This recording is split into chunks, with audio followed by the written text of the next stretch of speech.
Welcome to the wonderful world of wine. We are your hosts, Mark Lindsay and Kim Simone, exploring all things wine with you.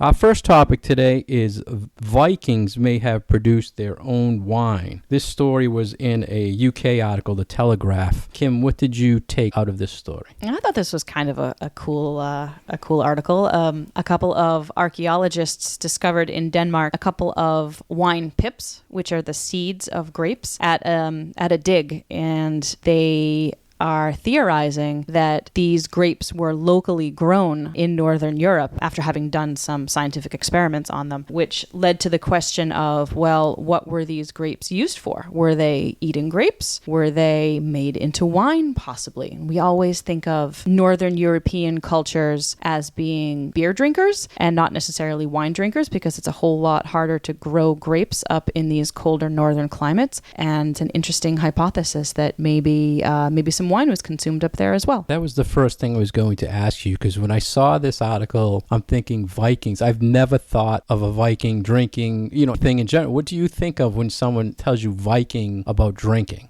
I think beer and mead. Yeah, mead. I never thought of that one. Yeah. But definitely beer. I mean, those Germanic cultures before the invasion of the Romans, before the Roman times, they were definitely a beer consuming cultures. And wine and beer have always had sort of different connotations as far as status and who drank what and what was an elite beverage and what was more of a beverage for the masses. And wine has always had this connotation of either, the people with money were drinking it, or people who were using it as sort of more of a status symbol kind of thing were the ones consuming it. So there's some question now of, as far as this research is, it's like, oh, well, maybe this was wine that was consumed by just the elites, or with the Vikings being a people that did a lot of travel and that traded with other cultures, that perhaps they got a taste of wine someplace else, and this was maybe a chance for them to try making it on their own. So I don't know. I feel like it introduced more questions than it gave answers, but certainly something to think about. You mentioned the Romans, so I have a timeline question for you, because they found Roman wine cups. So right. Vikings versus Romans, what time frames are we talking? Do you think? The Roman Empire fell before the Vikings really, I think, come into play as far as what we are thinking about their history. We're thinking more, let's say, around the year 1000 AD. And the Roman Empire really was no longer around by the mid 500 ADs. So we're still thinking of Christian Europe at this point, after the fall of the Roman Empire, and how those artifacts from the Roman Empire kind of came into being used by more northern peoples. They would have been around for a little while. So in the article, like you said, they found grape seeds, right? And then they mentioned they found Roman wine cups, so they were assuming the Vikings they're used assuming those that the cups, Vikings correct? used those cups at a previous time and were maybe consuming wine that had been made in other places, and now that this maybe is some evidence that they made their own wine from their own grown grapes. I was interpreting it as the Romans just once again left their wine trash in another part of the world. That's always possible too, right? Because they certainly left a lot of their stuff in England, so why wouldn't they have left it in Denmark? So unless they found that actual DNA of that seed in that cup, I would kind of dispute that that a Viking was using it. But so I mean, the climate in this area is just very harsh. So for me, it was hard to kind of understand how the Vikings would have grown to use it for consumption. Did that kind of raise anything for you? Yeah, it kind of raised some questions for me, because it's very cold, and you can grow certain types of grapes in colder climates, but they're not necessarily the grapes that you want to be making wine out of, because they're really just not ripe enough. So it's very, very possible that these were eating grapes and not necessarily grapes for being made into wine and for drinking, and that those leftover Roman cups were for either drinking something else or from an earlier time when Romans or other peoples were using them in this area. So now you know, Vikings may have been drinking wine. We hope you are.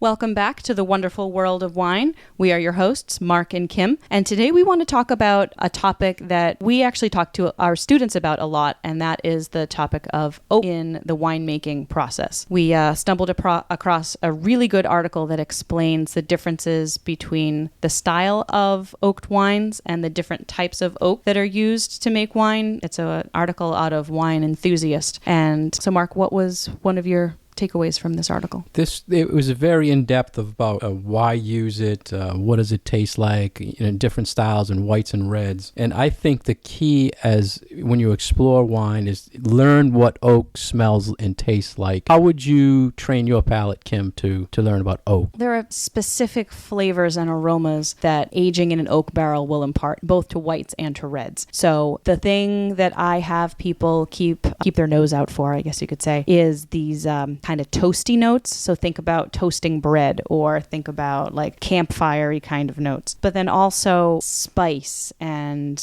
hints of vanilla and things like coconut and roasting nuts and smokiness. Kind of all those things generally will come from aging in an oak barrel as opposed to being an inherent flavor in the grape itself. One of my key things every time, the first time I smell a wine, I always look for oak. Fruit, oak, or earth. And right away I'll know where I'm going with the profile of the wine. So you mentioned types of oak, American oak, French oak, and you mentioned these vanilla, coconut. Mm-hmm. What do you get out of a wine for a flavor that uses American oak versus French oak? So American oak and French oak are actually two different species of oak trees. So they do have subtle differences. And what I generally get out of the American oak, it tends to be a little more flashy than French oak. So there's more of this hit of like a sweet vanilla, or sometimes in reds that are aged in American oak, I might get hints of like coconut or cinnamon, like those sweeter spices that when you're making like a rice pudding, you kind of have those nutmeggy cinnamon spices that you associate with sweeter dishes, as opposed to French oak, and especially noticeable for whites that have been aged in French oak. There's more of a nuttiness going on and less of those vanilla notes. So you might be thinking, what the heck is Kim talking about? What am I talking about? When I first got into the wine world and heard about, oak and these flavors, I could not understand or detect what anyone was talking about. So we're talking about wine that is either fermented or aged in an actual French or an American oak barrel. And these are the actual flavor profiles that it puts into the wine. And you have to really taste a lot to get to pick these out. But it is absolutely amazing when someone tasting a wine can say, yes, I'm getting vanilla or coconut, so it's American oak, before they even know how this is made. And then there's a lot of trends now with different styles of oak. There's Hungarian oak, there's Oregon oak. Have you heard of this trend? No, I haven't seen any Oregon oak. I don't know the specifics of what the flavor profile is, but there's a lot of people using oak from Oregon. And I know there are a lot of whiskey makers who are investigating using oak from all over the place, like oak from Canada and oak from Michigan and oak from all sorts of other places. And that's a huge trend right now, is where wine producers are using bourbon oak barrels to impart that flavor into the wine. Also, let's talk briefly, there's different types of oak. There's brand new oak barrels and there's used oak barrels, or what they'll call neutral oak. Mm-hmm. So what do you feel, a person tasting wine and they're hearing it's new oak versus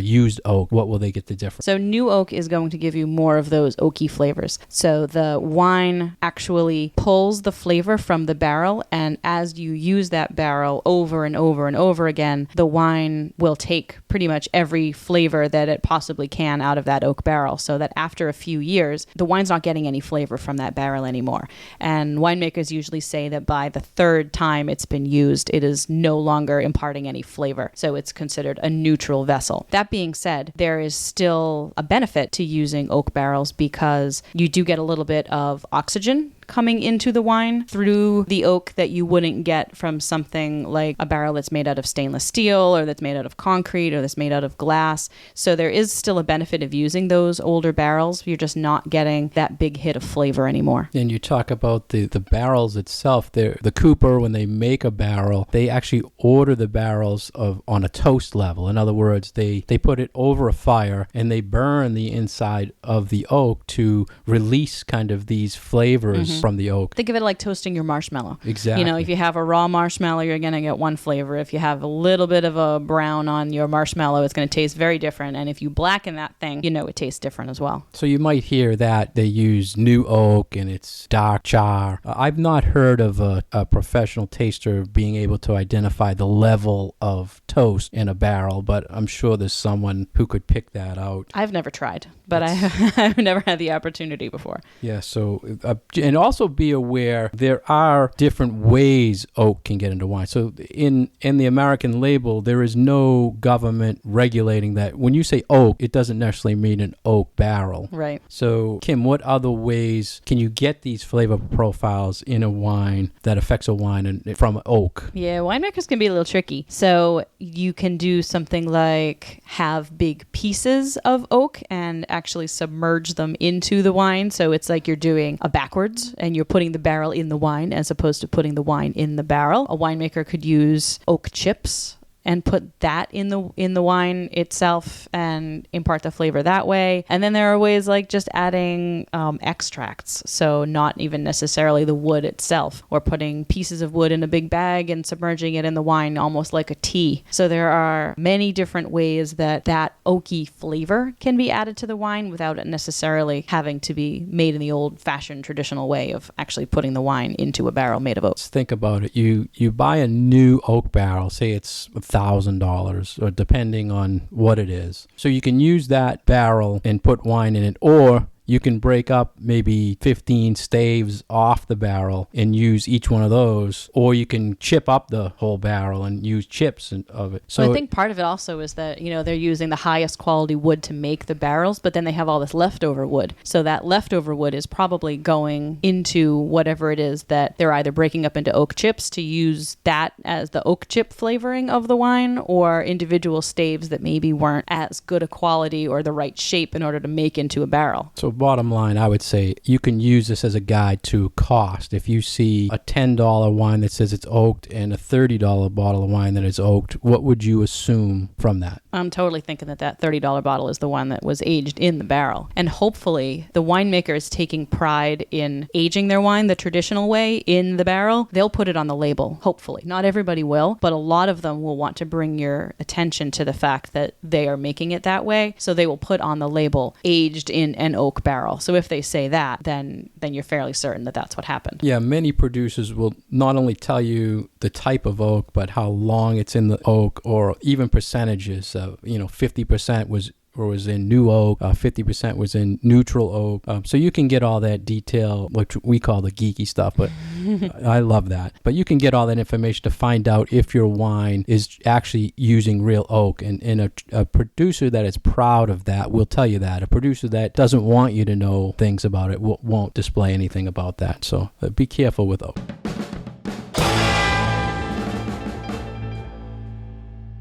Welcome back to the wonderful world of wine. We are your hosts, Mark Lindsay and Kim Simone, exploring all things wine with you today. Our next topic is about Uruguay and wines in Uruguay, which is in Decanter magazine, Kim. So what was your take on this item? So this was a really nice explanation of the wine industry in Uruguay and a little bit of information about their main grape that they grow, which is a grape variety originally from France called Tannat. Do you have any Tannat in the store, Mark? You know, I do. I have a dessert version, which after we discuss a little bit, I'll tell you my take on that. But they were saying this is the new Malbec grape, which Malbec is trending very popular. So I'm thinking a lot of people do not know about this. I know as a retailer, no one's coming in every day asking me do I have any Tannat in stock, or even Uruguay wines. Have you explored any wines from this region at all? A little bit. I've had a few, and I've tried to use a few of these wines in my own wine tastings just to show people a different red grape variety that is doing very well in South America. So Uruguay is actually the fourth largest wine producer in South America. Usually we hear about Chile, we hear about Argentina, sometimes we hear about Brazil. And this is, I would call it a medium-sized country on the Atlantic coast in between Brazil and Argentina. And they are very well known for their cattle. And what's very interesting about the way that they handle their food production, and as an extension, their wine production, is that it's all very well organized and very well, I don't say cataloged. They trace where all of their food comes from, how it's produced, and they do this for all of their beef, for a lot of their vegetables, and they're starting to do it for their wine as well. And they have never really used a whole lot of chemicals in their viticultural activities, so not a lot of pesticides in their vineyards. They try to have more organic practices. So by doing all these things, it's actually making a lot of their produce and a lot of their meat products be very, very appealing to people in other countries that are looking for really high quality products. So it's a country to watch. The one thing that stood out for me in this was, as you mentioned, the beef or cattle, and they had mentioned that it is the highest per capita beef consumption. Mm-hmm. And I always thought Argentina. You always hear Argentina with Malbec, and so when you hear that, Kim, for me, when I read that, if I didn't know the Tannat grape at all, I would automatically assume just from what they're eating that this is one heavy grape. Absolutely, and it really is. So Tannat is originally from this tiny little area. It's just south of Bordeaux, and it's known from a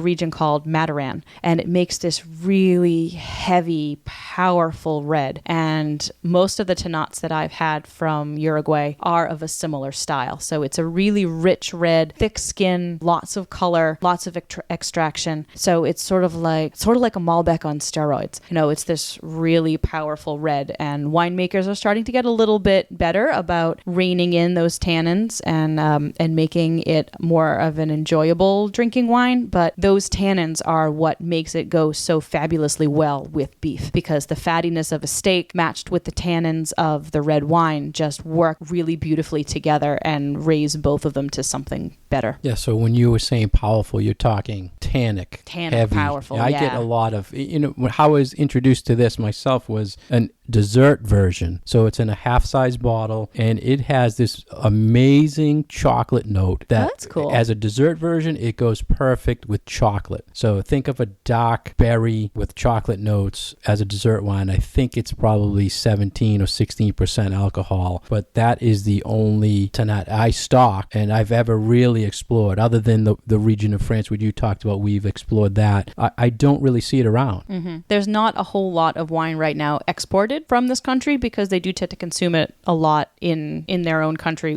again, with their beef. But there are a few producers out there and importers out there who are bringing them into the States. So hopefully we'll see a little bit more of these wines because they are pretty fun to explore. And it's nice to have a new grape variety to introduce people to, because this style of big, heavy reds is very, very popular. They did say only 5% exported of what they make. So, I mean, that's very low. That's probably why we're not seeing much around. And I also saw another stat. Maybe you can shed more light on it for me, Kim, but they said this is the only South American country with Atlantic influence. Mm-hmm. What about Chile? Yeah, or what about Brazil? Yeah, I don't know. I don't understand. I wonder why. If it's more the Atlantic influence of, with the ocean effect of cooling and warming like you see in Bordeaux. So I wonder if that's kind of what they were getting at. Maybe they benefit more because they're inland more, maybe. Or maybe the other coastal areas of these countries, the coastal sections aren't the best places for growing grapes. You kind of think of the beaches of Brazil, and I don't think there are any wineries around those beaches. But I thought that was interesting. Yeah. And the other thing that was interesting was that the Tannat grape is 25% of the plantings. But did they mention what the